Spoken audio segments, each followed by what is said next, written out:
خداوند متعال کی بارگاہ میں اس کے بھی شکر گزار ہیں کہ پروردگار ہمیں یہ توفیق عنایت فرماتا ہے کہ جب کوئی ہمارا اس دنیا سے چلا جائے تو ہم اس کی یاد کو اس کی یاد کے نام سے نہیں بلکہ مجلس اہل بیت علیہ الصلوۃ والسلام کی یاد سے اسے قائم رکھتے ہیں، اور نہ صرف اس کی یاد باقی رہتی ہے بلکہ وہ سیرتیں جو ائمہ علیہ بیت علیہ الصلوۃ والسلام نے ہمیں فرمائی ہیں یا ان کی جو زندگی ہے ان کی چیزوں کو بیان کر کے ہم اس کا ثواب بھی اپنے مرحومین کو پہنچاتے ہیں، اور اس کے ساتھ ساتھ اس مرحوم کے وسیلے سے ان بیانات اور ان واعظ کو سنتے ہیں اور عمل کر کر اپنی زندگی کو بہتر بناتے ہیں۔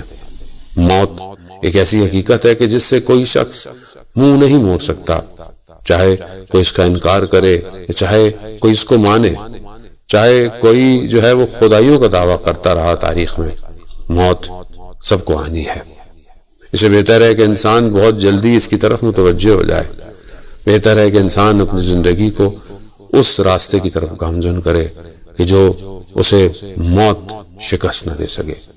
موت تبھی انسان کو نقصان یا اس کو خسارے میں نہیں ڈال سکتی جب اس کی زندگی اس قابل ہو کہ وہ اپنی زندگی کو اس طرح گزارے کہ اس کی زندگی جو ہے وہ پر برکت ہو، اس کی زندگی ایسی ہو کہ جس نے خداوند متعال کی راہ میں اپنا سب کچھ خرچ کر دیا ہو، چاہے وہ اس کی دن اور ایام ہو، چاہے وہ اس کا مال ہو، چاہے وہ اس کی اولاد ہو۔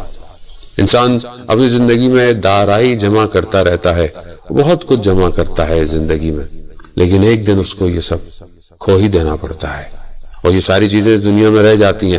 اگر ان ساری چیزوں کو اس طرف یا اس ہدف کے لیے حاصل کرے کہ یہ سب خداوند متعال کی راہ میں وہ خرچ کرے۔ خرچ کرنے سے مراد صرف یہ نہیں ہوتی کہ انسان کے پاس کچھ پیسہ ہو یا دولت ہو یا ثروت ہو، وہ اس کو اللہ کی راہ میں یا کوئی ایسے کام کرے۔ انسان کی فکر، انسان کے افکار، انسان کا عمل، اور سب سے بڑھ کر اس کا نظریہ ہے کہ وہ اس دنیا میں کیوں آیا ہے اور اس دنیا میں وہ کر کیا رہا ہے۔ عام انسان، جیسے کہ میں خود ایک عام انسان ہوں، انسان غافل ہو جاتا ہے اپنی زندگی کی بھاگ دوڑ کے اندر۔ وہ اپنے آپ کو سنوارنے، اپنے آپ کو بنانے، اپنی ظاہری چیز کو، اپنی ظاہری زندگی کو اچھا کرنے کے لیے، جو کہ منع نہیں ہے شریعت میں، لیکن اس میں اتنا مگن ہو جاتا ہے کہ اس حقیقت سے کہ جو ایک بہت بلند حقیقت ہے، وہ ایک سعادت سے، اس کمال سے کہ جو اس کے لیے بہت بہترین چیزوں کو اپنے اندر سمیٹے ہوئے ہے، اس سے محروم ہو جاتا ہے۔ انسان اپنی ظاہری لذت کے لیے، چاہے وہ زبان کا ذائقہ ہو، چاہے وہ آنکھوں کی لذت ہو، چاہے وہ کانوں کی لذت ہو، ان تھوڑی دیر کے لیے وہ بہت اس اعلیٰ مقامات سے محروم ہو جاتا ہے جسے خداوند متعال نے اپنے اس بندے کے لیے رکھے ہوتے ہیں۔ انسان بھول جاتا ہے کہ اسے اپنی زندگی کے اندر ان ساری چیزوں کو حاصل تو کرنا ہے، لیکن اس کا ہدف اور اس کا مقصد کیا ہے۔ پروردگار نے انسان کو بھیجا تو اس لیے اس کے لیے اپنے انبیاء اور اپنے اوصیاء اور اولیاء کو بھیجا تاکہ وہ اس کو گمراہی سے بچائیں، اس کو غفلت سے بچائیں۔ وہ جو ایک انسان بالکل اس بچے کی مانند کہ جب ایک بچہ نیا چلنا سیکھتا ہے تو ہاتھوں سے چیزوں کو لمس کرتا ہے، محسوس کرتا ہے، اور اس کے والدین اس کی رہنمائی کرتے ہیں، جبکہ وہ بہت ساری چیزوں کو ہاتھ لگانے کی اور لمس کرنے کی کوشش کرتا ہے کہ جو اس کے لیے نقصان دہ ہوتے ہیں، لیکن کیونکہ وہ غافل ہوتا ہے، کیونکہ اسے پتہ نہیں کہ یہ آگ اس کو نقصان دے سکتی ہے یا کوئی اور چیز کہ جو اس کے لیے فائدہ مند نہ ہو، ماں باپ اس کی رہنمائی کرتے ہیں اور اس کو اس راہ کی طرف اور صحیح طریقے سے کہ جہاں وہ سالم رہ سکے۔ اسی طرح خداوند متعال نے بھی اپنے نمائندوں کو بھیجا، اپنے ہادیوں کو بھیجا، اپنی حجتوں کو روئے زمین پر بھیجا کہ انسان کے اندر جو تمایلات ہیں، جو اٹریکشن ہے کہ جو اسے ہر طرف کھینچ رہا ہے، وہ چیزیں کہ جو وہ سمجھتا نہیں، اس کے لیے آتش ہے۔ ہو سکتا ہے یہاں پر اس کو آتش نظر نہ آ رہی ہو، لیکن وہ جہنم کی آتش ہے، وہ خداوند متعال سے دوری ہے، وہ قبر کا عذاب ہے اور قبر کی تاریکی ہے، وہ برزخ کے اندر جو ہے وہ بے درد و ساما، ادھر سے ادھر سرگردانی ہے، وہ اسی دنیا کے اندر توفیقات کا سلب ہو جانا ہے، وہ اسی دنیا میں دعاؤں کا قبول نہ ہونا ہے، وہ اسی دنیا میں جو ہے وہ نماز شب کی توفیق کا نہ ہونا، انسان کو یہ ساری چیزیں وہ محسوس نہیں کرتا، اور وہ پھر اسی بچے کی طرح دوبارہ سے ضد کر کر، جیسا وہ اپنے ماں باپ کا ہاتھ چھڑوا کر اس ظاہری روشنی کی طرف جو کہ آتش ہوتی ہے ہاتھ ڈالنے کی کوشش کرتا ہے۔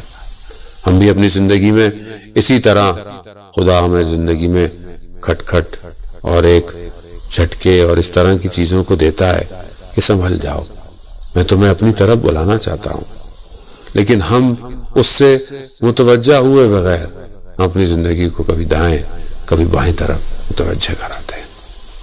آقا پناہیان بتاتے ہیں کہ میں ایک دفعہ گاڑی میں جا رہا تھا تو گاڑی سگنل پر رکی اور ایک پھول بیچنے والا شخص جو ہے وہ اس نے شیشے پر نوک کیا، تو میں نے اسے اشارے سے کہا کہ مجھے پھول نہیں چاہیے۔ اس نے کہا نہیں، ایک منٹ شیشہ نیچے کیجئے۔ جب میں نے کہا میں آپ کو پھول بیچنا نہیں، میں آپ کو پھول ہدیہ دینا چاہتا تھا۔ کہتے ہیں ایسے میں جو ہے وہ سگنل کھل گیا اور گاڑی چل پڑی، اور میں آگے رستے میں یہی سوچتا رہا کہ خدا بھی ہماری زندگی میں دستک دیتا ہے، خدا ہمیں کچھ دینا چاہتا ہے اور ہم اس کی طرف توجہ نہیں کرتے۔ زندگی میں آنے والی مشکلات اس بات کی طرف ہمیں اشارہ دیتی ہیں کہ خدا ہمیں چاہتا ہے، خدا ہم سے محبت کرتا ہے، خدا نہیں چاہتا کہ میرا بندہ جو ہے وہ پریشانیوں میں گھرے۔ خدا کو کیا فرق پڑتا ہے، اس کے خزانوں میں کوئی کمی نہیں آتی، لیکن خدا جانتا ہے کہ اس کا بندہ، اس کی ظرفیت، اس کی ضرورت، اس کی قابلیت کتنی ہے۔ خدا چاہتا ہے کہ اگر یہ کسی اور طرف جا رہا ہے تو میں اس کو اپنی طرف متوجہ کروں۔ آیت اللہ نخود کی اصفہانی جو کہ بہت بڑے عارف تھے اور ابھی بھی حرم امام رضا علیہ السلام کے ایک صحن کے اندر جو ہے وہ دفن ہیں، وہ بیان کرتا ہے ان کا شاگرد کہ میں ایک دفعہ ان کی خدمت میں حاضر ہوا تو وہ گریہ کر رہے تھے۔ میں نے پوچھا کہ استاد گریہ کیوں کر رہے ہیں؟ کہا کہ خدا نے میرا رتبہ، میرا درجہ بڑھا دیا ہے۔ تو میں نے کہا کہ استاد یہ تو خوشی کی بات ہے، اس میں گریہ کی کیا ضرورت ہے؟ کہا نہیں، میں جس رتبے پر پہلے تھا وہاں جب لوگ میرے پاس آتے تھے اور اپنی مشکلات کا اظہار کرتے تھے تو میں دعا کر کر ان کی مشکلات کو دور کروا دیتا تھا، لیکن ابھی جس مقام پر میں پہنچا ہوں وہاں سے مجھے یہ بتایا گیا ہے کہ یہ جو مشکلات تھیں اس بندے کے اوپر یہ خدا کا فضل و کرم تھا، اور میں دعا کر کر اس فضل و کرم کو ہٹا دیتا تھا۔ عزیزان محترم، ہمیں نہیں پتا کہ ہمارے آنے والی چیزیں خدا ہمیں بچانا چاہتا ہے۔ زندگی محدود ہے، زندگی جتنی بھی آپ سمیٹ لیں، حضرت نوح سے زیادہ تو زندہ نہیں رہ سکتا انسان۔ حضرت نوح جیسی شخصیت بھی کہ جنہوں نے 2500 سال 2500 سال زندگی گزاری، وہ بھی اپنی زندگی کے آخری لمحات میں یہی کہتے ہیں کہ جب وہ لیٹے ہوئے تھے دھوپ میں تو موت کا فرشتہ جب انہیں کہتا ہے کہ میں آیا ہوں آپ کی روح قبض کرنے، تو انہوں نے کہا مجھے چھاؤں میں جانے دو۔ وہاں سے اٹھ کر جب چھاؤں میں جا رہے تھے تو کہا زندگی یہی ہے، یعنی 2500 سال زندگی دھوپ سے چھاؤں میں جانا ہے۔ ہم کتنا جی لیں گے، ہم کتنا جی سکتے ہیں؟ یقیناً جو دنیا سے چلے جاتے ہیں، چاہے وہ ماں باپ ہوں، چاہے وہ بہن بھائی ہوں، چاہے وہ ہمارے بزرگ ہوں، چاہے کسی کی اولاد ہی کیوں نہ ہو، یقیناً ان کا غم انسان کے دل میں بیٹھ جاتا ہے۔ اس کمی کو کوئی پورا نہیں کر سکتا، اس وجود کی جگہ کو کوئی پر نہیں کر سکتا، لیکن سب نے ایک دن جانا ہے۔ اگر کوئی زیادہ دیر یہ تمنا کہتا ہے کہ خوب ابھی اتنی جلدی چلے گئے، یہ جلدی ہماری طرف سے ہے، یہ ہم سمجھتے ہیں کہ جلدی ہے، خدا کی طرف سے ہر ایک وقت معین ہے۔ آئیں ہم ان لوگوں کو کہ جو آج ہمارے پاس سے چلے گئے ہیں، یقیناً ان کے اعمال، ان کی چیزیں، آج ان کی وہ چیزیں بہت بہتر تھیں جس کی وجہ سے آج ہم ان کو یاد کرتے ہیں۔ وہ ماں باپ جنہوں نے پروان چڑھا کر انسان کو اس قابل بنایا ہو کہ وہ ایک صحیح انسان بن سکے، یقیناً وہ ماں باپ خراج تحسین ہیں۔ اور ان کے لیے جتنا بھی نیک عمل کیا جائے وہ کم ہے۔ لیکن ہم اس بات کی طرف متوجہ ہوں کہ جس حالات میں دنیا میں لوگ بہت تیزی سے جا رہے ہیں، ہم نے بھی ایک دن اس دنیا سے چلے جانا ہے۔ کیوں نہ ہم بھی آخری سفر کے لیے سامان تیار کریں، کیوں ہم بھی اپنے زاد راہ کے توشے کو دیکھیں کہ ہمارے پاس ہے کیا اور ہم نے کیا کیا ہے۔ رات اندھیری میں راوی بیان کرتا ہے کہ میں نے چوتھے امام کو دیکھا کہ رات کی تاریکی میں سامان کو اٹھائے اپنے پشت پر رکھ کر غریبوں اور مسکینوں کے لیے غذا لے کر جا رہے ہیں۔ میں نے کہا کہ مولا یہ مجھے دے دیجئے، میں اٹھا لیتا ہوں، مگر ہم فرماتے ہیں کہ سفر طولانی ہے اور سفر کا سامان کم ہے۔ عزیزان محترم، سفر بہت طولانی ہے، شاید ہم متوجہ نہیں ہیں، شاید ہم قرآن کی آیات کو غور سے نہیں پڑھتے۔ قرآن اچھی خاصی پرسنٹیج کے ساتھ آخرت کو بیان کرتا ہے۔ 30% کے آس پاس کی آیات جو ہیں وہ آخرت پر مبنی ہیں۔ برزخ ایک لمبا سفر ہے۔ مرنے کے بعد جو لوگ بھی مرے ہیں اول خلقت سے لے کر ابھی تک، وہ سب عالم برزخ میں ہیں۔ عالم برزخ طولانی ہے اور جب تک قیامت نہیں آئے گی اس میں رہنا ہے انسان نے، اور اس کے بعد پھر قیامت کا وہ محشر کا میدان، وہاں کھڑا ہونا، وہاں سوال اور جواب، اور ایک ایک مقام کا ہزاروں سال بیان کرنا آسان نہیں ہے۔ انسان ٹوٹا پھوٹا ہوا اور شکستہ اعمال کے ساتھ ہے۔ میں خود اپنی عبادت اور اپنی نمازوں کو دیکھوں تو کھوکھلی ہیں، نہ خدا نہ خواستہ کہ یہ وہ نمازیں پلٹا دی جائیں اور مجھے مار دی جائیں، نہ ہو کہ میرا کوئی بھی کام جو ہے وہ خدا کی بارگاہ میں کسی غلطی کی وجہ سے ختم ہو جائے۔ قرآن ان کو بیان کرتا ہے کہ اعمال انسان کے حبت ہو جاتے ہیں۔ انسان جتنے بھی نیک عمل کرے لیکن غلطیاں کوتاہیاں اس کے اعمالوں کو ختم کر دیتی ہیں۔ متوجہ ہوں میں ہر رات ایسی کروں کہ میں استغفار کر کے سوؤں اور خدا کی بارگاہ میں شکر کروں اگر مجھے عبادت کی یا کسی نیک کام کی توفیق ہوتی ہے، کیونکہ یہ نہ ہو کہ میرا وہ وقت آ جائے کہ جو ہر وقت تیار ہے۔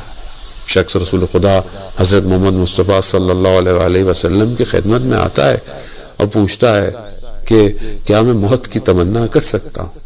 رسول خدا اس کو فرماتے ہیں کہ تم موت کی تمنا کرو یا نہ کرو، موت نے آنا ہے۔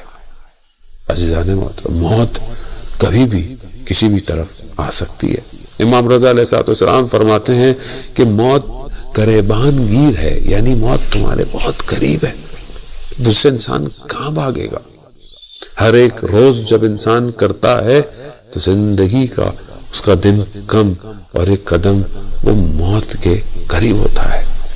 ہم ان حقیقتوں کو جانتے ہیں، ہم صبح و شام، اور آج کل کے حالات جس طرح دنیا کے ہیں، کتنے عزیزوں کو ہم نے اپنے آس پاس میں بہت تیزی سے دفنایا ہوگا، مگر ہم پھر بھول جاتے ہیں کہ ایک دن ہمیں بھی دفنایا جائے گا۔ ایک دن ہمارے لیے بھی کوئی فاتحہ پڑھے گا اگر وہ بھی ہمارے اعمال ایسے ہوئے، ہمارے لیے بھی کوئی مجلس ترحیم کرے گا اگر واقعاً توفیق ہوئی، ہمارے لیے بھی کوئی نیک کام کرے گا، کوئی صدقہ دے گا، کوئی نماز وحشت قبر پڑھے گا۔ اس لیے کہتے ہیں کہ دوسروں کے لیے نیکیاں کریں، جو لوگ دنیا سے چلے گئے تو ہو سکتا ہے کہ ہمارے لیے بھی کوئی نیکیاں کرے۔ اس عالم میں بہت ضرورت ہے، وہ عالم ایسا عالم ہے کہ جہاں پر انسان وہی چیزیں لے کے جاتا ہے کہ جو اس نے عمل کیے ہوتے ہیں، لیکن اس جگہ پر کہ جہاں وہ پھنسا ہوا ہے، جہاں وہ مشکل کے اندر ہے، اس عالم میں ہم جو لوگ پیچھے رہ جاتے ہیں، جو ان کے عزیز و اقارب ہیں، جو ان کی اولاد ہے، جو ان کے رشتہ دار ہیں، جو ان کے بہت قریبی لوگ ہیں، وہ کوئی ایسا عمل کریں تو ان کو وہاں پر آسانی ضرور ہو سکتی ہے۔ سب سے بہترین چیز جو ہم اپنے محرومین کو پہنچا سکتے ہیں وہ صلوات ہے محمد و آل محمد پر، اللہم صلی علی محمد و آل محمد وعجل فرجہم۔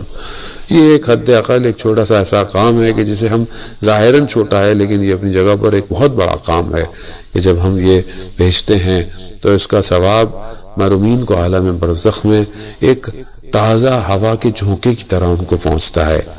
وہ کہاں ہمیں نہیں پتا، ہمیں نظر نہیں آتا کہ وہ عالم، وہ تو روایات اور اس طرح کے علماء کے واقعات اور جو لوگوں نے ڈیتھ ایکسپیرینس کیے ہیں وہ جب ہمیں معلوم ہوتا ہے کہ وہ عالم کیسا عالم ہوگا۔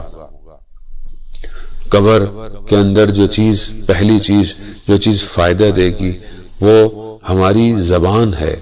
اگر ہم نے زبان سے لوگوں کو زخم نہ پہنچائے ہوں گے، اگر ہم نے زبان سے لوگوں کو نقصان نہیں دیا ہوگا تو اپنی زبان جو ہے وہ قبر کے اندر انسان کو آسانی پیدا کر سکتی۔ لیکن اگر انسان نے اپنی زبان سے چیزیں صحیح انجام نہ دی تو قبر پہلے ہی رات اس کو تکلیف دے سکتی ہے، اذیت دے سکتی ہے۔ ایک عالم دین بتاتے ہیں کہ وہ دوسرے عالم دین کے خواب میں آئے اور بتاتے ہیں کہ میں نے خود دیکھا کہ میری روح جو ہے وہ کھڑی ہوئی میرے بدن کو دیکھ رہی ہے اور میرا بدن جو ہے وہ لوگ میرے آس پاس گریے کر رہے ہیں، رو رہے ہیں۔ کہا مجھے دفنا کر چل دیے اور میں نے ایسے میں دیکھا کہ 2 آگ کے جو ہیں وہ گولے میری طرف آ رہے ہیں۔ جتنے وہ میرے نزدیک آ رہے تھے میری جان جو ہے وہ نکلتی جا رہی تھی، لیکن ایسے میں نے دیکھا کہ ایک نور آیا ہے، جتنا وہ میرے قریب آیا آگ مجھ سے اتنی دور چلی گئی۔ میں نے اس نور کا شکریہ ادا کیا اور میں نے کہا کہ آپ کون ہیں؟ تو کہا کہ میں امام رضا ہوں اور تم جتنی دفعہ میری زیارت پر آئے تھے میں بھی اتنی دفعہ تمہاری زیارت پر آؤں گا۔ خوشاب حال وہ کہ جن کو زیارت کی توفیق ہوئی ہے۔ خدا ہم سب کو امام رضا علیہ السلام کی اور باقی ائمہ علیہ السلام کی اور بیت اللہ کی زیارت نصیب فرمائے۔ یقیناً حالات ایسے ہیں کہ خدا ان کو بہتر کرے اور ہم جو ہے وہ ان مقامات پر جا سکے۔ ہمارے ہاتھ خالی ہیں، میرے ہاتھ خالی ہیں، میرے پاس کچھ نہیں سوائے انہی چیزوں کہ شاید اس گنبد کے نیچے کہ جہاں دعائیں قبول ہوتی ہیں، وہ حرم کہ جہاں سارے دل جڑے ہوئے ہیں، وہ کربلا کی جو 61 ہجری میں قائم ہوئی تھی لیکن آج تک میرے دل پر برپا ہے، وہ جگہ کہ شاید جہاں پر ہم نے کوئی دعا مانگی ہو، شاید کوئی ایک آنسو گرا ہو، وہ آنسو بخشش کا باعث بن جائے۔ اس لیے کہا جاتا ہے کہ ہم عزاداری اور خاص طور پر سید الشہداء علیہ السلام کو یاد رکھیں۔ آیت اللہ قاضی طباطبائی رضوان اللہ تعالی علیہ بیان کرتے ہیں کہ امام حسین علیہ السلام پر گریہ ہفتے میں 1 دن ضرور کیا کرو، چاہے کسی مجلس میں شرکت کرو، چاہے کچھ بھی سنو یا خود بہرحال کسی طریقے سے یہ گریہ، اور خاص طور پہ انسان اگر توفیق ہو جائے شب جمعہ تو بہت زیادہ انسان کے لیے فائدہ مند ہے۔ یہ وہ توشے ہیں کہ جو ظاہراً ہمیں سمجھ میں نہیں آتا لیکن آخرت اور برزخ میں ہمیں کام آتے ہیں۔ ایک خاتون اپنا تجربہ جب بیان کرتی ہیں کہ جب انہیں ایسی حالت میں کہ جہاں ایک جو ہے وہ موت کی حالت انہیں ہو گئی تو انہوں نے اپنے آپ کو عالم برزخ کے اندر پایا اور وہاں پر انہوں نے مشکل اور بہت ساری چیزوں کو دیکھا، گھبراہٹ کو دیکھا، تو وہ کہتی ہیں کہ ایسے خوفناک سے چہرے تھے بھیڑیے نما جو میری طرف آ گئے، تو میں نے بہت کوشش کی لیکن ایک دیوار کے کنارے آ کر لگ گئی۔ جب مجھے کچھ سمجھ میں نہیں آیا، کوئی چارہ نہیں تھا اور وہ میرے قریب آ رہے تھے تو میرے وجود سے ایک آواز نکلی، یا حسین۔ جیسے ہی آواز نکلی تو میں نے دیکھا کہ ایک نورانی ہاتھ آیا اور اس نے مجھے وہاں سے کھینچا، تو میں نے اپنے آپ کو ایک اور جگہ پایا جہاں پر جو ہے وہ میں اس چیز سے نکل گئی۔ وہ کہتی ہے کہ یہ انسان کے وجود ان چیزوں کو جتنا زندگی میں یاد کرتا ہے، مشکل وقت میں وہی جملے اس کے وجود سے باہر نکلتے ہیں۔ کبھی انسان گرتا ہے تو یا علی مدد کہتا ہے، کبھی انسان جو ہے وہ یا حسین کہتا ہے۔ جتنا انسان کا وجود ان الفاظ سے، ان ہستیوں سے، ان مفہوم سے مانوس ہوگا، اتنا ہی اس کو جو ہے اس عالم کے اندر نجات حاصل ہوگی۔ ہمارے ایک استاد بیان کرتے ہیں کہ ان کے والد محترم کہ جو خود بھی مصاحف پڑھا کرتے تھے، جب انہوں نے خواب میں دیکھا اور پوچھا اپنے بابا سے کہ وہاں پر کیا خبر ہے، کیا عالم ہے، تو یہ فرماتے ہیں کہ امام حسین علیہ السلام جتنے اس دنیا میں کریم تھے اس سے کہیں گنا زیادہ امام حسین علیہ السلام وہاں پر کریم ہیں۔ جی عزیزان محترم، ہم اپنے ان چیزوں کے ساتھ، یہ ہمیں توفیق اس لیے ہوتی ہے کہ ہم ان ذکروں کو، ان اذکار کو سنیں۔ قرآن کہتا ہے الا بذکر اللہ تطمئن القلوب، آگاہ ہو جاؤ کہ اللہ ہی کا ذکر ہے جو دلوں کو اطمینان دیتا ہے۔ امام جعفر صادق علیہ السلام فرماتے ہیں کہ ہم وہ ذکر ہیں اور ہمارا ہی ذکر جو ہے وہ ایسا ذکر ہے۔ یقیناً اہل بیت ائمہ علیہ السلام وہ مظہر پروردگار ہیں، وہ صفات الہی کے مظہر ہیں۔ پروردگار نے ان کو بھیج کر جو ہے وہ ہمیں اپنی طرف متوجہ کرایا ہے۔ اہل بیت علیہ السلام دنیا میں آئے اس لیے کہ وہ ہمیں خداوند متعال کی بندگی کی طرف لے کے جائیں۔ ہر امام نے اپنی زندگی میں یہ سب کچھ جو ہے وہ کر دکھایا، اور اگر ہم اپنی زندگی کو، سیرت کو اس طرح عمل پہ پیرا ہوں گے تو یقیناً یہ ہماری شفاعت کریں گے۔ ابو بصیر کہ جو امام جعفر صادق علیہ السلام کا صحابی ہے، کوفہ کا رہنے والا ہے، بیان کرتا ہے کہ اس کے ہمسائے میں ایک شخص تھا کہ جو عمل جس کا اچھا نہیں تھا، ظلم کرتا تھا، لوگوں کا مال غصب کرتا تھا، اور دنیا دار اور عجیب سی محافل اس کے گھر میں ہوتی تھی۔ ہمسائے ہونے کی وجہ سے یہ کہتا ہے کہ میں اس کو کبھی کبھی تذکر دیتا تھا، وہ بھی ہمسائے کی وجہ سے میرا احترام کرتا تھا، اور ایک مجھے کہا کہ دیکھو تم اچھے انسان ہو لیکن میں برا انسان۔ اس نے کہا کہ ان ساری چیزوں کو چھوڑ دو۔ کہا کہ ہاں میں چھوڑ دوں گا اگر جسے تم مولا کہتے ہو اگر وہ میری ضمانت دے دے۔ یہ کہتے ہیں ابو بصیر کو توفیق ہوتی ہے مدینہ جانے کی، امام کی زیارت کرتے ہیں، اور امام سے جو ہے وہ کہتے ہیں کہ میرا ایسا جو ہے وہ میرا جو ہے وہ ایک ہمسایہ ہے۔ امام کہتے ہیں اسے کہو کہ جو لوگوں کا مال کھایا ہے وہ لوٹا دے، اور زندگی کو یہ ساری چیزیں جو ہے وہ چھوڑ دے، تو ہم اس کی ضمانت دیتے ہیں۔ ابو بصیر جاتے ہیں اور پھر لوگ ان سے ملنے آتے ہیں وہاں پر، کیونکہ جو ہے وہ مکہ اور مدینہ کی زیارات سے پہنچے ہوتے ہیں۔ لوگ واپس جانے لگتے ہیں تو وہ شخص بھی جو اس کا ہمسایہ آیا ہوتا اٹھنے لگتا تو کہتے ہیں تم رکو بیٹھو۔ جب سب چلے جاتے ہیں تو اسے کہتے ہیں کہ امام نے تمہارے لیے یہ پیغام دیا ہے کہ اگر تم ان ساری چیزوں کو چھوڑ دو، تو وہ پوچھتا ہے کہ واقعی امام نے ایسا کہا ہے؟ ہاں بالکل امام نے ایسا کہا ہے۔ کچھ دنوں کے بعد جو ہے وہ شخص آتا ہے، کہتا ہے آپ کے ہمسائے نے آپ کو بلایا ہے۔ جاتے ہیں، دیکھتا ہے کہ وہ ہمسایہ جو ہے وہ دیوار کے پیچھے سے کہہ رہا ہے کہ میرے پاس جو بھی کسی کا مال تھا، جتنا مجھے پتا تھا میں نے واپس کر دیا، باقی میں نے سب صدقہ خیرات کر دیا، یہاں تک کہ میرے بدن پر اب لباس نہیں، میرے پاس کھانے کا سامان نہیں۔ یہ کہہ کر ابو بصیر کچھ سامان لا کر ان کو دیتے ہیں اور کہتے ہیں کہ تم زندگی گزارو۔ کچھ عرصے کے بعد پھر پیغام پہنچاتے ہیں اور دیکھتے ہیں کہ وہ اپنے زندگی کے آخری لمحات میں ہے، اس حالت میں ہے، کبھی اسے ہوش آتا ہے، کبھی بے ہوش ہو جاتا ہے۔ ایک دم اسے ہوش آتا ہے اور کہتا ہے ابو بصیر امام نے جو ہے وہ جس چیز کا وعدہ کیا تھا اسے پورا کر دیا۔ یہ کہہ کر بے ہوش ہوتا ہے اور پھر دنیا سے چلا جاتا ہے۔ ابو بصیر اس کے کچھ عرصے کے بعد جب مدینہ جاتے ہیں اور بھی امام کے گھر میں داخل ہی ہوتے ہیں تو امام دور سے اسے کہہ کر ابو بصیر ہم نے تمہارے ہمسائے کے ساتھ وفا کر دی۔ عزیزان محترم، ہمارے ساتھ کیا ہوگا؟ ہم کیسے ہوگا؟ کیا ہمارا لین دین، ہمارا اٹھنا بیٹھنا لوگوں کے ساتھ کیسا ہے؟ حق کھانا یا غضب کرنا صرف پیسہ نہیں ہوتا، مقام، منزلت، گفتگو، اس شخص کی شخصیت، احترام، حقوق الناس صرف مال نہیں ہے، بہت کچھ حقوق الناس ہے۔ نہ جانے ہم سے کیا کیا کوتاہیاں، غلطیاں پورے دن میں ہوتی رہتی ہیں، اور وہ سب چیزیں خدا کی بارگاہ میں ثبت ہو رہی ہیں لکھی جا رہی ہے۔ کون ان کو مٹائے گا؟